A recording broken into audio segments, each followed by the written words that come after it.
Hi friends, this is Prashant Verma. Effort English classes में आप लोग का बहुत बहुत स्वागत है। पिछले क्लास में हमने नाउन का अध्ययन किया था। आज हम प्रोनाउन का अध्ययन करेंगे। तो चलिए चलते हैं प्रोनाउन। प्रोनाउन जो है प्रो प्लस नाउन से मिलकर बना होता है। प्रो मतलब होता है फॉर, अ और ये noun, for a noun. Pro noun मतलब फॉर अ नाउन, मतलब नाउन के लिए, नाउन के लिए। चलिए इसकी डेफिनेशन जान लेते हैं। Pronoun is a word use in place of a noun. Pronoun एक ऐसा शब्द है यूज जिसका प्रयोग किया जाता है in place of a noun, noun के स्थान पे। प्रोनाउन एक ऐसा शब्द है जिसका प्रयोग हम नाउन के स्थान पे करते हैं या नाउन के बदले करते हैं। प्रो नाउन मतलब फॉर अ नाउन, नाउन के लिए। Example,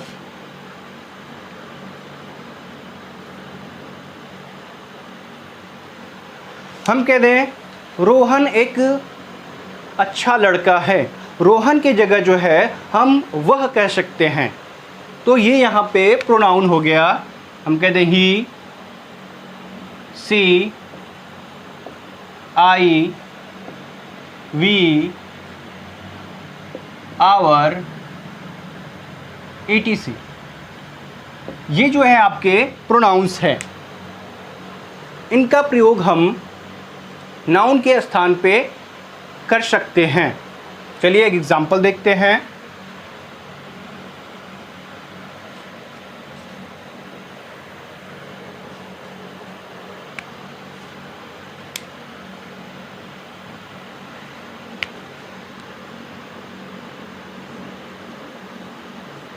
Rohan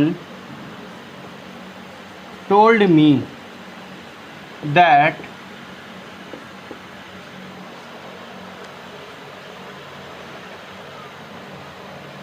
Rohan had lost Rohan pen। इस एग्जाम्पल को आप ध्यान से देखिए। हम नाउन का, प्रोनाउन का प्रयोग क्यों करते हैं, नाउन के स्थान पे प्रोनाउन का प्रयोग हम क्यों करते हैं। इस सेंटेंस को पढ़िए। Rohan told me that Rohan had lost Rohan's pen. इस वाक्य को देखने पे ये हमें पता चल रहा है कि रोहन का प्रयोग जो है हम 3 बार यहाँ पे हमने कर दिया है, और इससे वाक्य क्या हो रहा है, पढ़ने में बुरा लग रहा है। वाक्य की जो सुंदरता है वो नष्ट हो जा रही है। Rohan told me that Rohan had lost Rohan's pen. Rohan ने बताया कि, मुझे बताया कि रोहन ने खो दिया है रोहन की पेन। अगर हम इस तरह से वाक्य को पढ़ेंगे तो पढ़ने से ही पता चल रहा है कि हमने कुछ इसमें मिस्टेक किया है, और ये जो है ग्रामेटिकल एरर भी है। तो चलिए इसको हम सही करते हैं। Rohan told me that, Rohan की जगह हम ही कर लेते हैं, ही, ये आपका गलत होगा। हैड लॉस्ट, रोहन्स की जगह हम कर लें हिज। अब ये आपका सही है। Rohan told me that he had lost his pen. Rohan ने मुझे बताया कि उसने अपना पेन खो दिया है। इस वाक्य को बताने का क्या मतलब है, तो जान लीजिए कि प्रोनाउन का प्रयोग जो है हम इसलिए करते हैं ताकि नाउन के बार बार दोहराने से हम बच जाए। हमें बार बार नाउन को रिपीट करके न लिखना पड़े। जैसे यहाँ पे रोहन नाउन है, इसको हमें बार बार दोहराना न पड़े। इसी कारण हम प्रोनाउन का प्रयोग करते हैं। प्रोनाउन का प्रयोग करने का मुख्य उद्देश्य ये होता है कि हम नाउन को बार बार दोहराने से बच जाए, जिससे जो है वाक्य की सुंदरता नष्ट न हो। तो चलिए चलते हैं आगे इसके प्रकार पे। ये कितने प्रकार के होते हैं।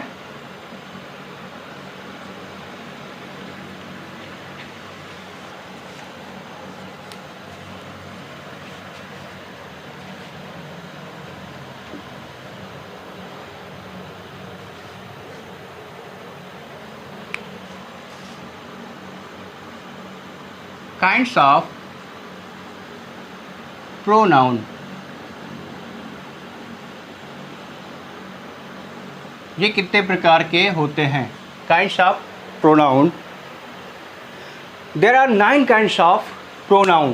प्रोनाउन जो है 9 प्रकार के होते हैं। पहला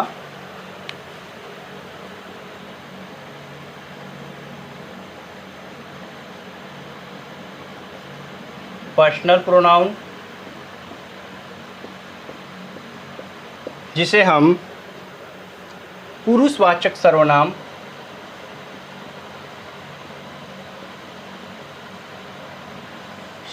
कहते हैं।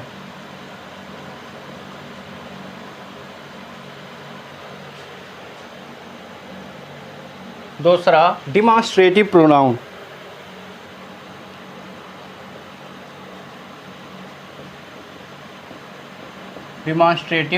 प्रोनाउन, जिसे हम संकेतवाचक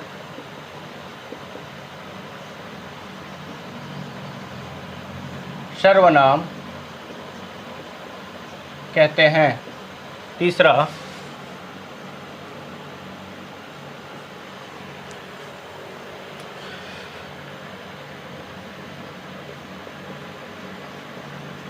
इंट्रोगेटिव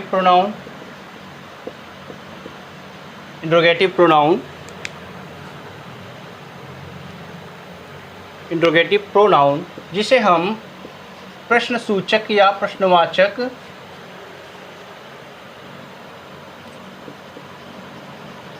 सर्वनाम कहते हैं। चौथे पे आते हैं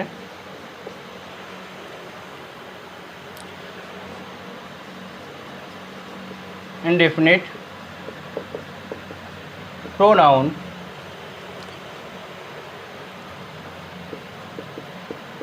अनिश्चय वाचक सर्वनाम।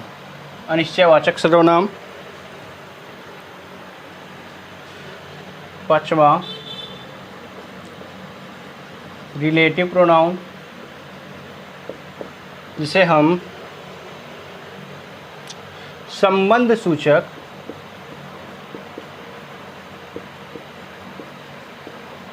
सर्वनाम भी कहते हैं। 6 पे आते हैं डिस्ट्रीब्यूटिव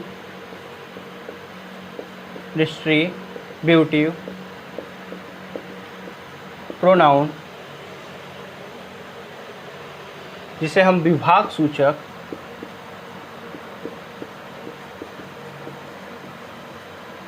सर्वनाम कहते हैं। 7 पे आते हैं रिफ्लेक्सिव प्रोनाउन,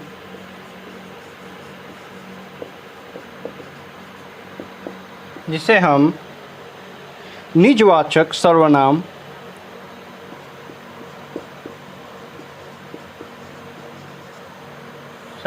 कहते हैं। 8 पे आते हैं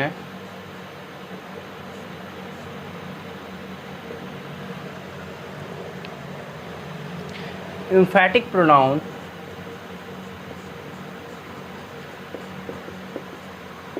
जिसे हम दृढ़ता सूचक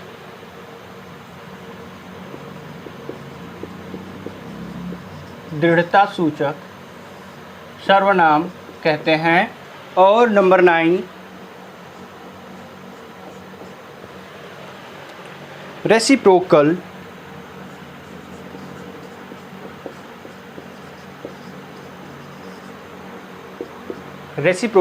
प्रोनाउन, जिसे हम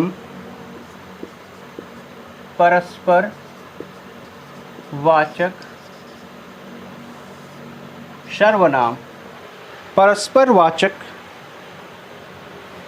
सर्वनाम कहते हैं। तो ये जो है 9 उसके प्रकार हैं। अब बारी बारी से हम जो है उसके प्रकार को पढ़ेंगे और जो सबसे ज़्यादा इम्पॉर्टेंट होगा उसी को हम पढ़ेंगे, जो कम्पिटिटिव एग्ज़ाम्स में पूछे जाते हैं और जो आपके लेवल का होगा उसी को हम पढ़ेंगे। इसमें सारे इम्पोर्टेंस नहीं होते हैं, कुछ इसमें इम्पोर्टेंस होते हैं, जैसे पर्सनल हो गया, डिमॉन्स्ट्रेटिव हो गया, इंट्रोगेटिव हो गया। ये सब जो है बहुत ही इम्पॉर्टेंट होते हैं। तो हम अपना समय बर्बाद न करके इन्हीं प्रोनाउंस का अध्ययन करेंगे।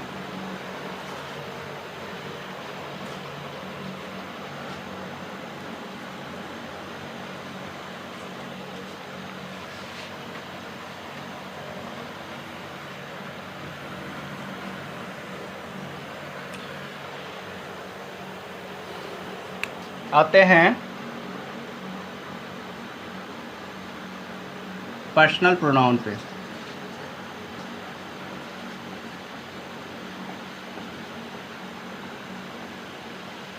जिसे हम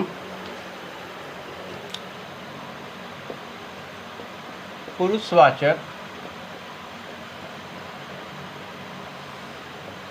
सर्वनाम कहते हैं।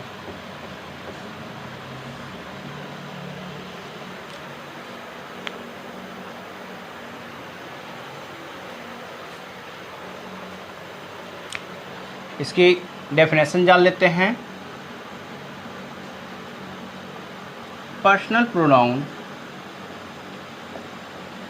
Is used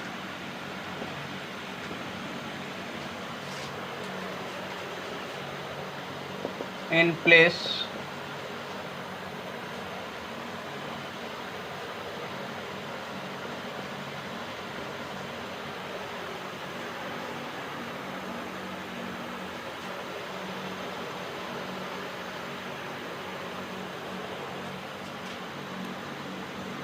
of a personal pronoun is used in place of a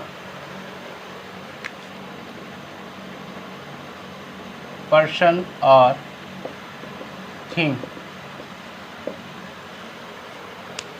personal pronoun is used का प्रयोग किया जाता है इन प्लेस ऑफ के स्थान पे। किसके स्थान पे?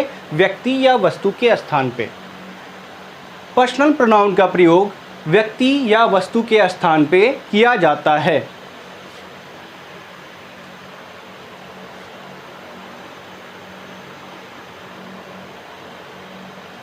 चलिए देखते हैं कुछ एग्जाम्पल्स पर्सनल प्रोनाउन के। जैसे हम कह लें ही,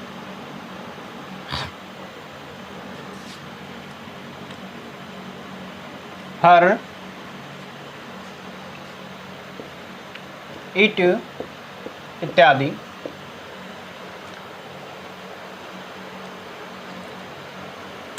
तो ये जो है आपके पर्सनल प्रोनाउन हैं। चलिए अब इसका हम विस्तार पूर्वक अध्ययन करते हैं।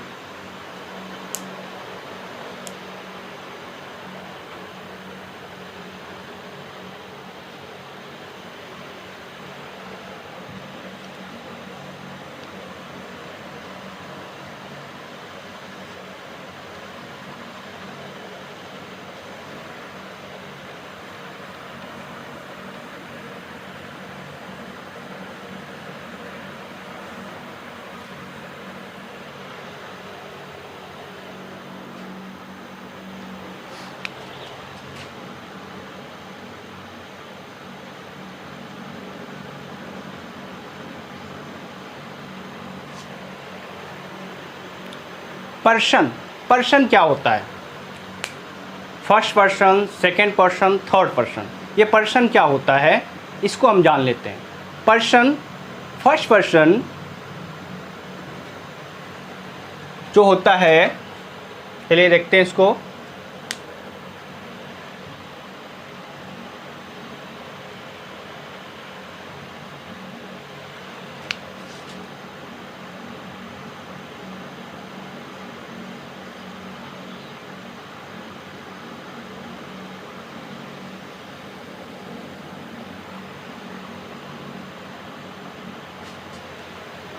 हम एक चार्ट बना रहे हैं, उसके माध्यम से जो है हम इसे समझेंगे।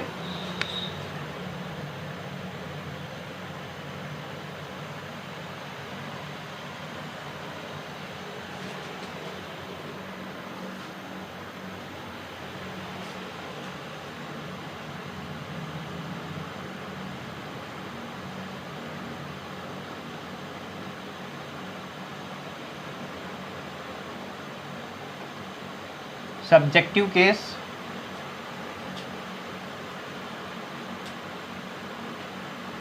जिसे हम नॉमिनेटिव केस भी कहते हैं, सब्जेक्टिव केस या जिसे हम नॉमिनेटिव केस कहते हैं।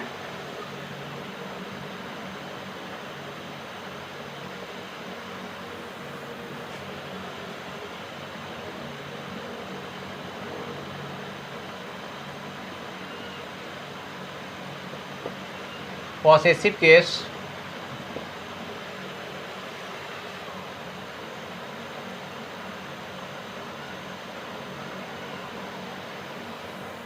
और तीसरे पे आता है हमारा ऑब्जेक्टिव केस। ऑब्जेक्टिव केस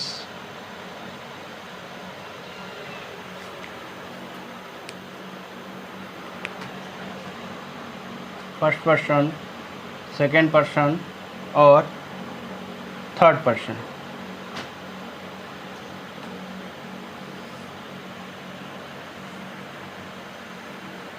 सबसे पहले जानते हैं फर्स्ट पर्सन क्या होता है। फर्स्ट पर्सन आई और वी होता है। फर्स्ट पर्सन जो है आई और वी होता है। मतलब जो स्पीकर, बात को कहने वाला, जो बात को कहता है वह फर्स्ट पर्सन कहलाता है। आई और वी जो है ये फर्स्ट पर्सन कहलाते हैं। अब सेकंड क्या है? सेकंड पर्सन यू जो है सेकंड पर्सन कहलाता है। मतलब लिसनर, बात को सुनने वाला, जिससे हम कोई बात कहते हैं वो सेकंड पर्सन में आता है। लिसनर जिसे हम कहते हैं, ऑडियंस कहते हैं, जो बात को सुनता है या जिससे हम बात कहते हैं। और थर्ड पर्सन क्या होता है?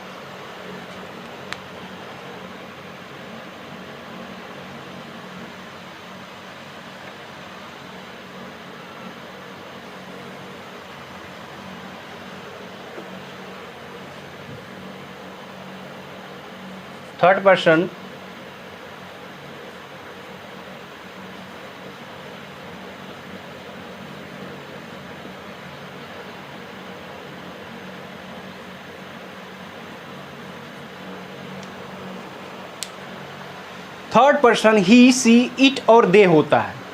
ही, सी और इट जो है, दे, ये जो है थर्ड पर्सन में आते हैं। मतलब जिसके बारे में हम बात करते हैं, कोई थर्ड पर्सन मतलब तीसरा व्यक्ति जिसके बारे में हम कुछ कहते हैं, जो यहाँ पर ना हो, हम किसी अन्य के बारे में बात कर रहे हो, हम अपने बारे में बात नहीं कर रहे हैं, हम तुम्हारे बारे में नहीं बात कर रहे हैं, आपके बारे में बात नहीं कर रहे हैं, हम किसी तीसरे व्यक्ति के बारे में बात करते हैं, वही थर्ड पर्सन कहलाता है। और थर्ड पर्सन में कोई नाम भी आ जाता है, कोई नाम है वो हम थर्ड पर्सन में उसके गणना करते हैं। तो चलते हैं इसके जो है हम पॉसेसिव केस और ऑब्जेक्टिव केस को देख लेते हैं। ये जो है सेंटेंस ट्रांसलेशन करने के लिए बहुत ही इम्पॉर्टेंट है। ये बहुत ही that's very very important thing for translating the sentences. या आप टेंस पढ़ रहे हैं या कोई भी सेंटेंस जो है आप पढ़ रहे हैं, उसमें जो है इसका बहुत ज़्यादा यूज होता है और इसे आपको आना बहुत ही इम्पॉर्टेंट है, बहुत ज़रूरी है, ये मस्ट इम्पॉर्टेंट है। आई का पॉसेसिव केस होता है माई और इसका ऑब्जेक्टिव केस होता है मी। वी का पॉसेसिव केस होता है आवर और ऑब्जेक्टिव केस होता है अस। यू का पॉसेसिव केस होता है योर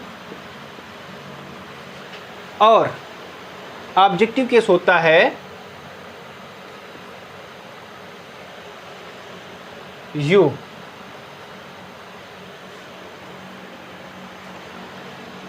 ही का पॉसेसिव केस होता है हिज, ऑब्जेक्टिव केस होता है हिम। सी का पॉसेसिव केस होता है हर और ऑब्जेक्टिव केस भी होता है हर। इट का पॉसेसिव केस होता है इट्स और ऑब्जेक्टिव केस भी होता है इट। दे का पॉसेसिव केस होता है देयर और ऑब्जेक्टिव केस होगा देम।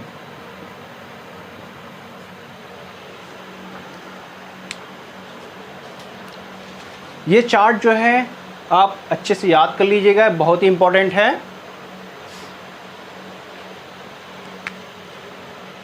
ब्रैकेट में इसको भी नोट कर लीजिएगा, आवर्स, इसका माइन, यहाँ पे योर्स, ब्रैकेट में नोट कर लीजिएगा,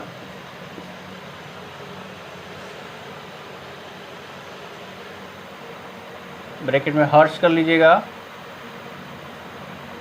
और यहाँ पे देयर्स कर लीजिएगा। इनका प्रयोग हम कम करते हैं, हम इसको भी आपको बताएंगे, पहले आप इसको नोट डाउन कर लीजिए। और इसे आप याद कैसे करेंगे?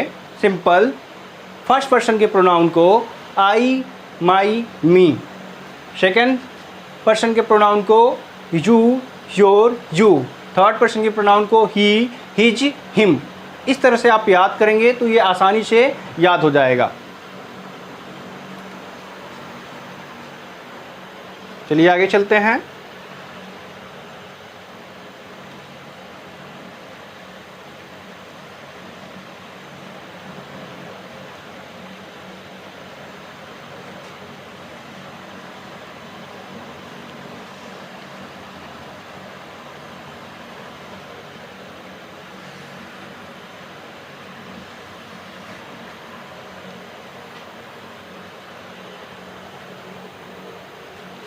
जैसे हमने यहाँ पे हर्ष, देयर्स, माइन इत्यादि हमने यहाँ पे लिखा है, तो इनका प्रयोग हम कहाँ पे करते हैं ये आप जान लीजिए। जैसे हम कह दें कि यह किताब मेरी है, यह किताब मेरी है, मेरी है, तो आप इसको ऐसे बना सकते हैं, दिस इज माई बुक। लेकिन आप इसको ऐसे भी बना सकते हैं, दिस बुक इज माइन, यह किताब मेरी है, दिस बुक इज माइन। देखिए इसका हमने प्रयोग किया है, मतलब इसका प्रयोग जो है हम अंत में करते हैं, वाक्य के अंत में, मतलब हेल्पिंग वर्ब के बाद करते हैं इसका प्रयोग। हम कह दें हेल्पिंग वर्ब के बाद इसका प्रयोग करते हैं। दूसरा भी एग्जांपल एक और देख लेते हैं।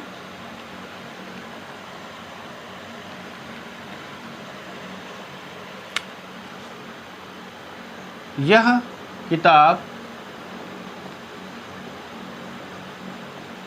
तुम्हारी है, दिस इज़ योर बुक। आप इसको तो ट्रांसलेट कर ही सकते हैं, लेकिन आप इसको ऐसे भी ट्रांसलेट कर सकते हैं, दिस बुक इज योर्स, ये किताब आपकी है। देखिए इसका प्रयोग हमने किया है, दिस बुक इज योर्स, मतलब इनका प्रयोग जो है आप हेल्पिंग वर्ब के पश्चात करेंगे, इसके बाद करेंगे। तो इस तरह से आप पर्सनल प्रोनाउन पढ़ चुके हैं। अब हम नेक्स्ट क्लास में डिमॉन्स्ट्रेटिव प्रोनाउन को पढ़ेंगे। आज के लिए इतना ही। Thank you.